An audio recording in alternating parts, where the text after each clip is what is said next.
Welcome to AAMI Stadium for this Saturday afternoon match between Adelaide and Carlton. It's a beautiful afternoon, but it won't be a beautiful evening for the coach and the losing team. The two combatants go in with just one win between them so far, and Malcolm Blight, they're both looking for a formula that's going to produce winning scores. Sure are, Tim. It's an important day for them for this season.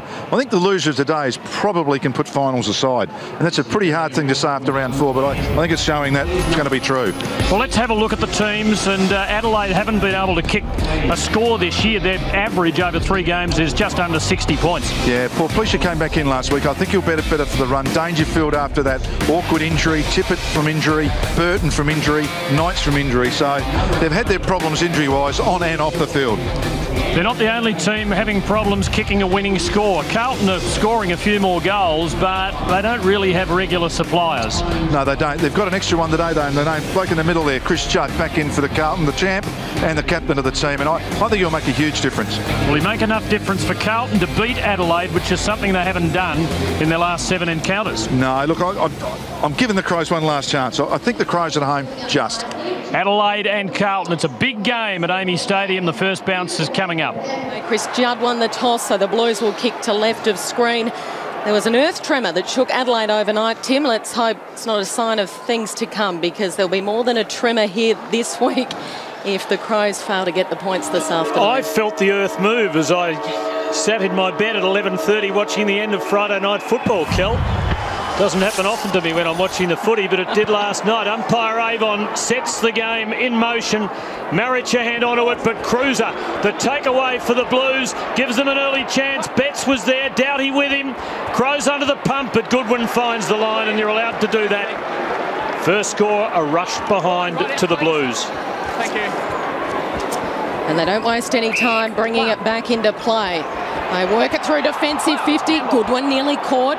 Nearly brought down, back to McLeod, still not out of the danger zone. Rutten, sorry, mate. Vince, and here's the debutant, the first gamer, Phil Davis, as they try to clear it out a half-back over the boundary line. We'll have a throw-in. Phil Davis, a top 10 draft pick, 19-year-old. There's Chris Knights on screen, his first game for the year, back last week at the MCG. See Brent Riley shoulder to shoulder with Judd, so he obviously has him early, although there'll be plenty of rotating of the roll.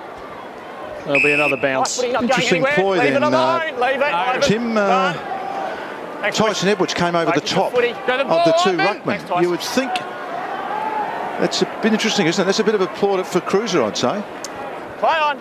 This time Adelaide win it with sheer front position, old-fashioned stuff. McCain out to Edwards, well wrapped up. Cruiser working hard for Carlton early. Thank you. Ivan, focus the footy. Tyson. So Marich thank you. Being given a message, he and Cruiser shoulder to shoulder. Marich trying to exert some physical presence on the Carlton man. Judd got it out a little dubiously. Now Gibbs has it, and Carlton are a bit of a chance. White gets his first kick, just missed the leading O'Halpin.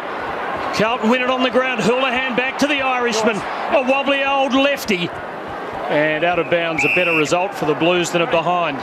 O'Halpin with 9 goals for the season. They're only 5 ahead of him on the leading goal-kicking table, which is quite remarkable. As the ball spins back into play, yet to go down the Crows forward 50. This is McKay and Houlihan, and McKay happy to see it over again, so we'll go again. Kelly, Vince running with Murphy, the 2 youngsters, the 2 young tyros. 2 emerging young guns, of course. Vince, the best and fairest winner last year for the Crows, as Yaron through traffic, spins around, puts it on his right. How does it look? And the Blues out of the blocks through Yaron. A great start.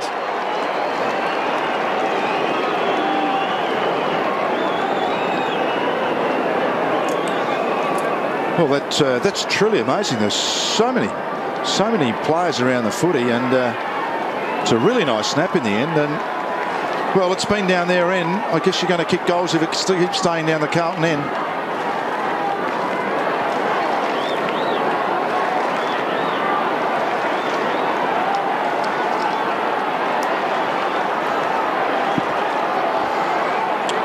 Here's Yaron. The most amazing thing, have a look how many players are and the pace of Yaron to get round 3 or 4 real close players, and he's pretty happy about that, and so he should be.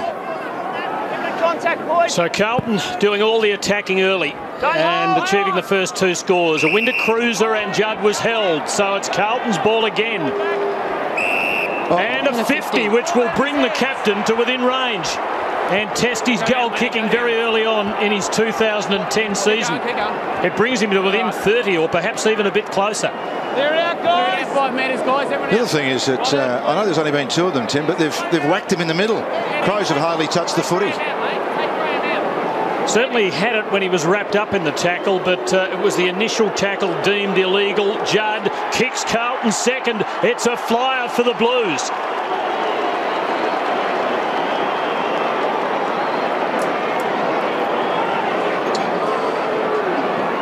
Oh, I don't know why you want to be doing that. Do it when he's going for the footy. That's the best part to do it. One running into him. All that'll do is stir up a champion, I reckon. Yeah, he did. His left hand smacked it. So, to the letter of the law, that was a 50-metre penalty.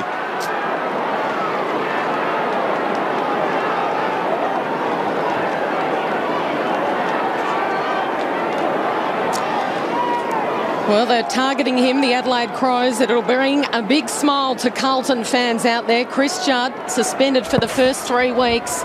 A goal on the board in the opening 5 minutes. The perfect start. Crows looking for their first clearance. McLeod, poor pleasure. Broadcast wing brought down, affected the kick. Out there is Russell. He can't control it. And Petrenko sees it over the line. Well, Tim, before the game we talked about the pressure of the midfield, and I guess whoever wins in the midfield, the forward lines aren't great on paper. They haven't been performing that well. So whoever's going to get their ball in their forward half more often, I think, will win this. Tippett was the 3rd man up in the ruck. Vince, little kick away. Petrenko again, desperate stuff in and under.